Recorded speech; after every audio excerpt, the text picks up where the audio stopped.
Assalamualaikum warahmatullahi wabarakatuh. Perkenalkan, nama saya Mia Zahra Khamila, NIM 2018070070. Saya dari kelas TGD semester 4 Fakultas Tarbiyah dan Ilmu Keguruan, dengan mata kuliah Tafsir Tarbawi. Di sini saya akan membaca hafalan sekaligus menerjemahkan dan menafsirkan makna dalam ayat tersebut. Baik, di sini saya akan membaca hafalan sekaligus menerjemahkan serta menafsirkan makna dalam ayat, yaitu ayat terakhir dalam mata kuliah bahan kuliah Tafsir Tarbawi, yaitu surah Al-Baqarah ayat 197 sampai 198.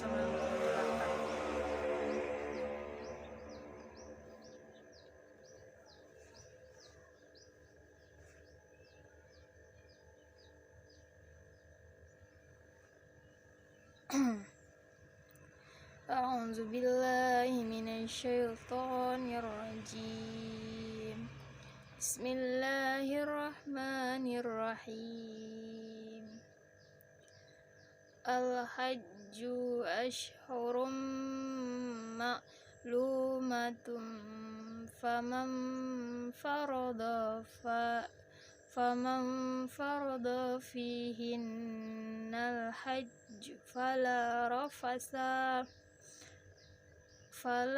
rafasa wala fusuqa wala jidala fil hajj wa ma taf'alu min khairin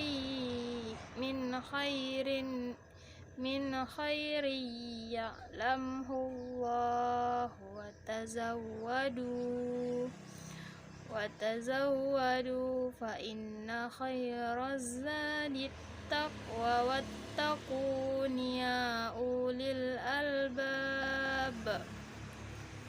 Laisa alaikum junahun an tabtagu fadlam min rabbikum fa idza afattum min arafatin fadhkurullaha indal mash'aril harami wa zkuruhu kama hadakum wa in kuntum min qablihi laminad dallin. Sadaqallahul azim.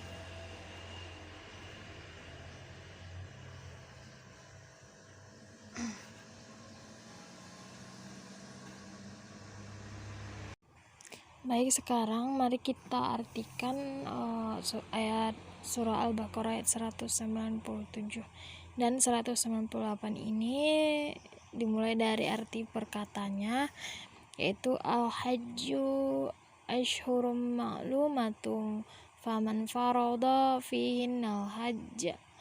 Al-hajju musim haji itu, ashhurun bulan-bulan. Jadi haji itu pada bulan-bulan maklumatun dimaklumi. Faman maka siapa, farodo yang menetapkan, fihinna padanya, al haji, fala maka tidak, rofasa bercampur, berkata jorok, wala fusuqa dan tidak berbuat fasik, wala jidala dan tidak bertengkar, fil haji pada haji. Wa ma taf'alu dan apa-apa yang kalian lakukan atau kerjakan, min khairin dari kebaikan, ya'lamullah Allah mengetahuinya. Wa tazawwadu dan berbekallah kalian, fa inna maka sesungguhnya, khairaz zadi khaira kebaikan, zadi bekal yang baik, at-taqwa adalah takwa. Wattaquni ya ulil albab dan bertakwalah wahai orang-orang yang berpikir.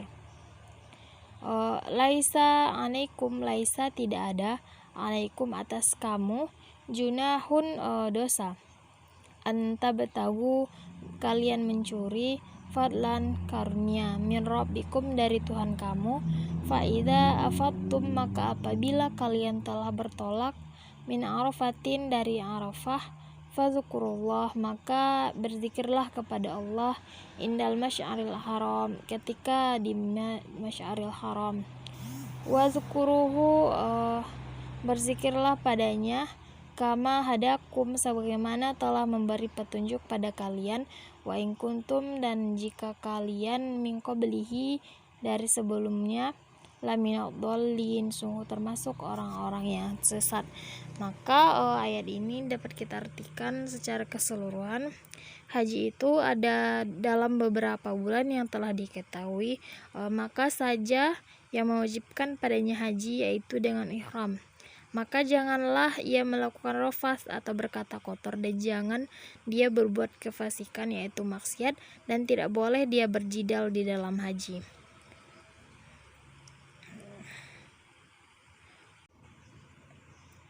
Adapun tafsiran dari ayat ini adalah Allah menjelaskan bahwa haji ini memiliki waktu-waktu yang ditetapkan yaitu pada bulan Syawal, Zulqaidah dan Zulhijjah. Sebagaimana sabda Nabi, la yambaghi li ahadin ayyuhrima bil haji illa fi ashhuril hajj. Tidak layak bagi seseorang melakukan ihram haji kecuali dalam bulan-bulan haji. Kemudian Jabir ibn Abdullah bertanya kepada Rasulullah SAW, ayuhallu bil haji qabla ashhuril hajj? Faqala la, bolehkah melakukan ihram haji sebelum musim haji? Beliau menjawab tidak boleh. Kemudian fala rafata, maka tidak boleh rafas, yakni barang siapa yang memasuki ihram untuk ibadah haji atau umrah hendaklah ia menjauhi rafas.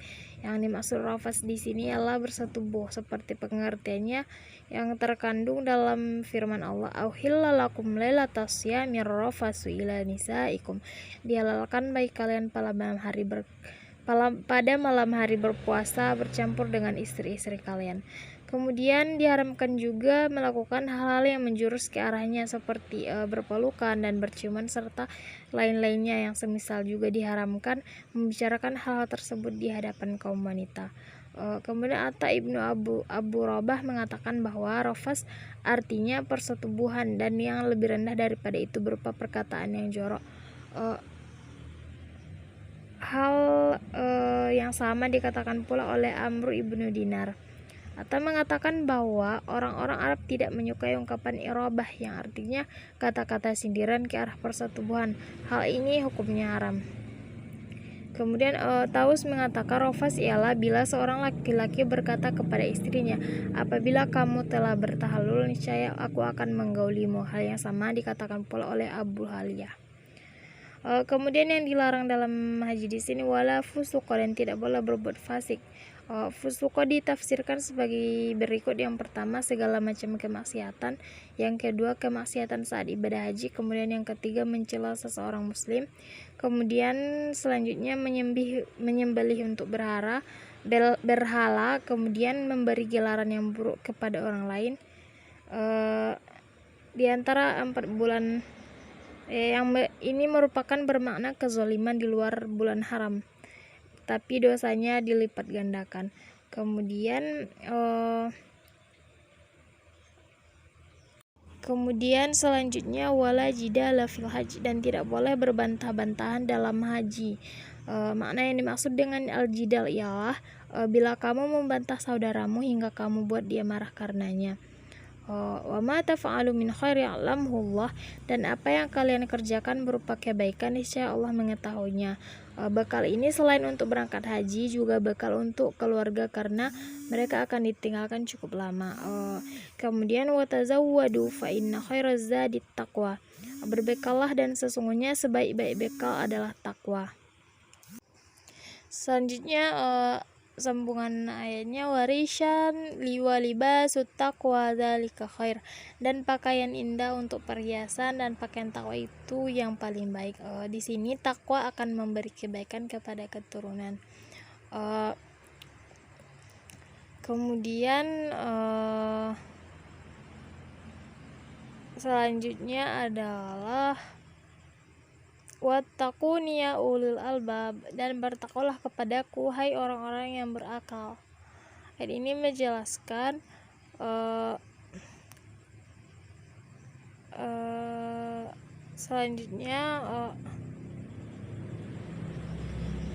selanjutnya, laisa alaikum junahun an tabtagu fadlan min rabbikum fa idza afattum min arafatin fazkurullaha indal masy'aril haram wa zkuruhu kama hadakum wa in kuntum min qabli laminadh dhalin. Tidak ada dosa bagi kalian untuk mencari karunia atau rezeki hasil perniagaan dari Tuhan kalian. Maka apabila kalian telah bertolak dari Arafah, berzikirlah kepada Allah di Masy'aril Haram, dan berzikirlah dengan menyebut Allah sebagaimana yang ditunjukkannya kepada kalian, dan sesungguhnya kalian sebelum itu benar-benar termasuk orang-orang yang sesat. Di sini ayat ini menjelaskan bahwa berhaji boleh sambil jualan dengan niat utama berhaji. Selanjutnya Rasulullah bersabda, man sarrahu ayyubsata lahu fi rizqih aw yunsa lahu fi atharih falyasil rahimah. Barang siapa yang suka diluaskan rezekinya dan ditangguhkan kematiannya, hendaklah ia menyambung silaturahim. Jadi boleh beramal dengan tujuan akhirat ditambah tujuan duniawi asalkan yang nomor sekian. Selanjutnya niat beribadah ada 3 tingkatan. Yang pertama murni karena Allah, yang kedua dibarengi dengan niat untuk dunia, dan yang terakhir adalah murni untuk dunia ini yang tidak boleh. Kemudian penjelasan selanjutnya adalah hari-hari di Mina itu ada 3 hari, yang karenanya barang siapa yang ingin cepat berangkat dari Mina sesudah 2 hari maka tiada dosa baginya, dan barang siapa yang ingin menangguhkan keberangkatannya dari 2 hari itu maka tidak ada dosa baginya. Tergesa-gesa maksudnya di Mina hanya 2 hari, boleh meninggalkan Mina tanggal 12 Zulhijjah, dan lebih afdal bila melengkapi 3 hari di Mina.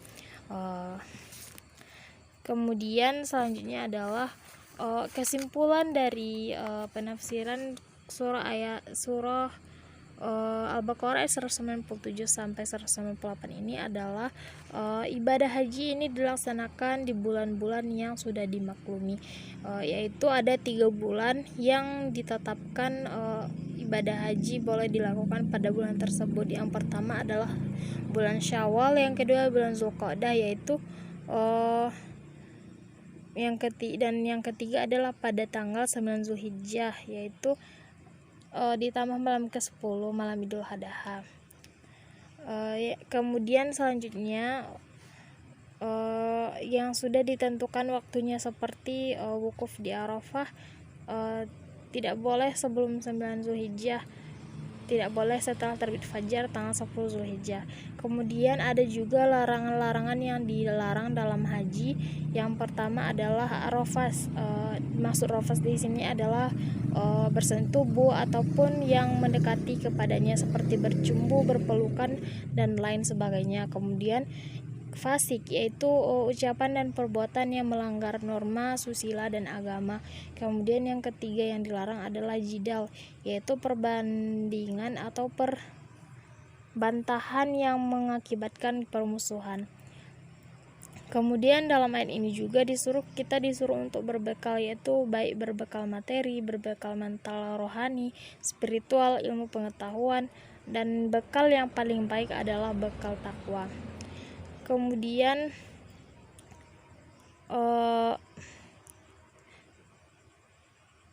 berzikir itu dengan 4 macam. Yang pertama lidah, yang kedua anggota tubuh, yang ketiga perenungan ataupun hati, kemudian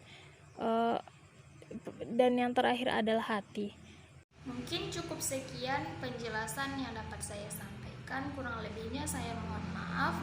Wabillahi taufiq wal hidayah.